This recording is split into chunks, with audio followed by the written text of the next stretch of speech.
All right, hello YouTube. Welcome to the Set 6 budget deck recommendations. The crowd goes wild. Okay, that's enough of memes.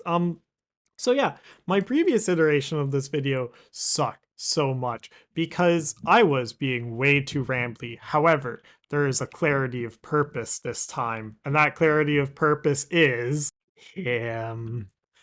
Doc, if you've been paying attention, has been the most standout card for budget aggro decks or just budget good decks in general. Before we even get into the rest of the video where I just briefly mention all of the decks I recommend you build in order to get a top 8 in your next set championships, understand that all of them are running Doc. No exaggeration. And that's just because steel itself is one of the best budget colors in the game. And this should come as no surprise when you start to look at the good cards in Steel. You've got stuff like Captain Hook, Forceful Duelist, one of the strongest one drops in the game. Mickey Mouse, Food Fight Defender, one of the most annoying one drops in the game. Mr. Arrow, which is a new card from set 6, who's going crazy in basically every aggro deck. Pete, which has been the greatest hate tool forever. Chen Po, which is just such a good stat stick. Snow White that can let you win games by herself, fire the cannons, freaking Gontu. We got Gontu now. I hope this card stays cheap, but there's just so many good cards in Steel that are all so cheap. These are just the cards I was able to think of off the top of my head while recording this video.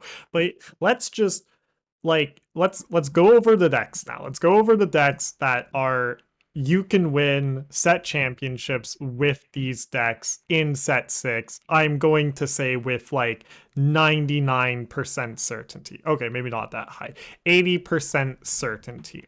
Part of the problem is that set 6 has not fully calmed down yet. We don't know what the tier 1 decks are going to be yet. So tier 2 decks and budget decks to be able to win a set championships needs to be able to respond to what the tier 1 decks are.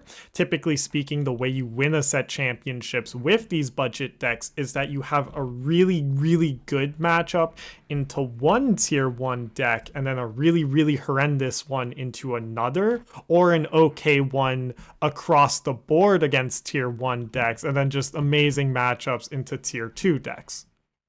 That is to say, Amethyst Steel Aggro, by shoutouts to the Forbidden Mountain here for popularizing this deck and also to be the pioneers of this deck, is definitely going to be up there.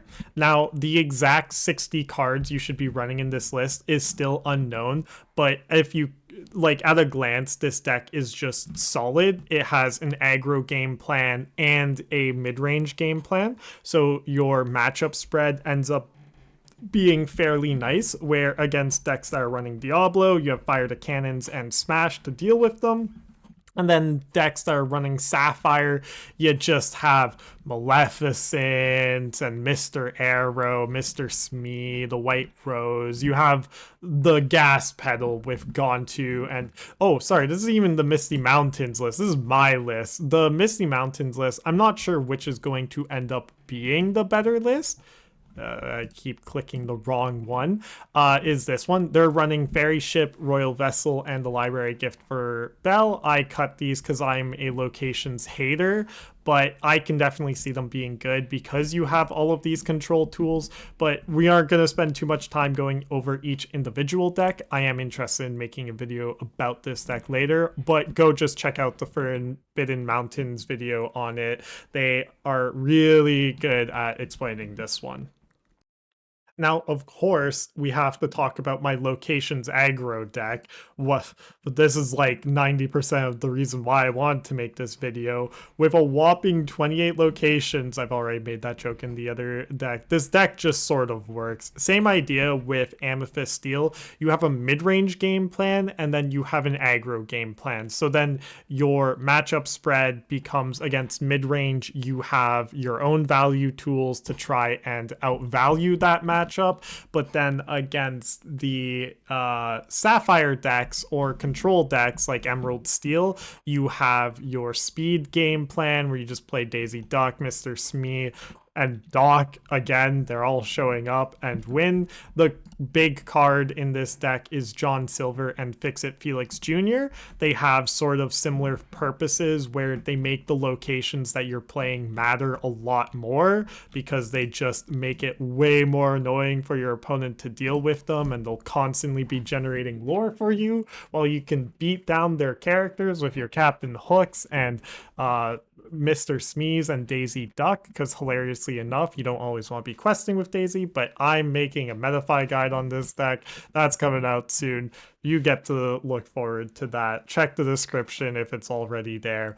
But yeah, this deck, very solid. Now, both of these decks running the core, as I said, of Doc, Mr. Smee, and Fire the Cannons, like those 12 cards right there just get you 12 cards for two of these three decks. And then the final deck that I really want to go over is the You Want How Many Doors deck, because this deck is the easiest to start off with if you're building towards these decks. I hope I'm not rambling too hard here. I just kind of want to go fast because this isn't a complicated video. This is just a video glazing up Doc Bold Knight. He shows up again. He is the reason why this deck right here is very solid and not fun tier, because you can flood out your board with Snow White, Unexpected House Guest, and once again, you have this mid-range value game plan where you just try and outvalue your opponent by having all of these flooded out characters or to cheat out your tempo. And then you also have your aggro game plan. Hold on, I forgot to fix this deck. I forgot the innovation of running Invited to the Ball instead of just Doc. So now you have a 6-card draw. Anyways, unimportant. So yeah, this deck very solid because the only expensive card in here is Doc Bold Knight. The rest of the cards, all of these yellow cards you can get from a starter deck. I forget exactly which one. It's the one with the Queen commanding presence on the front with Gaston. I cannot for the life of me remember what the deck's name is, but it even has Hiram Flaversham for if you want to run a Sapphire package in the future. And so this is my true recommendation of where you want to start off with. You can win a set championships with this deck, but you just start with Doc and you build up from there. Now, one more deck I want to mention. Let's just go it to quickly because it's right here. Brooms. Oh, how I love Brooms. Brooms is a really fun deck. You can just look at this deck real quick and understand exactly how it's working. It's the same basic principle of the Snow White deck, where you have the ability to flood out your characters with Sorcerer's Tower. Your character's name Magic Broom may move here for free. Characters at +1 while here. And then you have Mickey Mouse, which reduced the costs of Broom, and he's harder to kill. And yeah, like it's just, once again, another solid deck. And you just have a lot of synergies with the Brooms. And then it's once again Steel and Amethyst. Just so good. Okay. I'm going to slow down my thought process here now.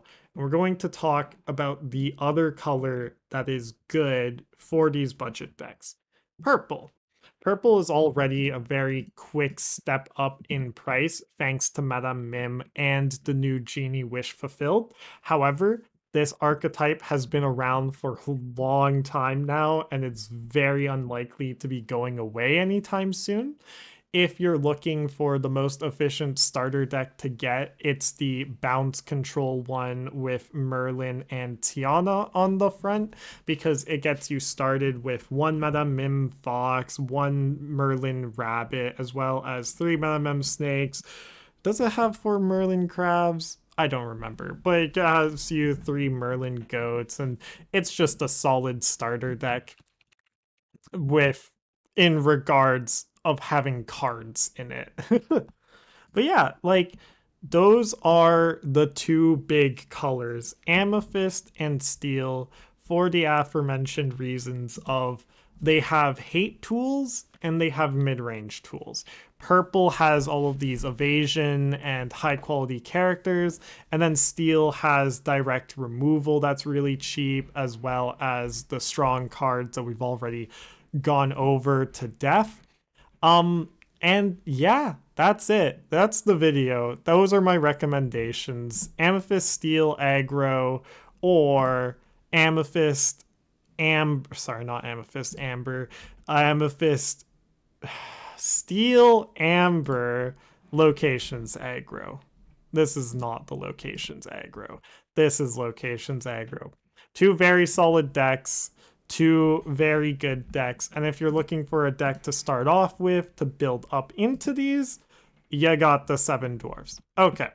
Now I wish you all a good night, good day, good morning, good afternoon, and good evening. Goodbye!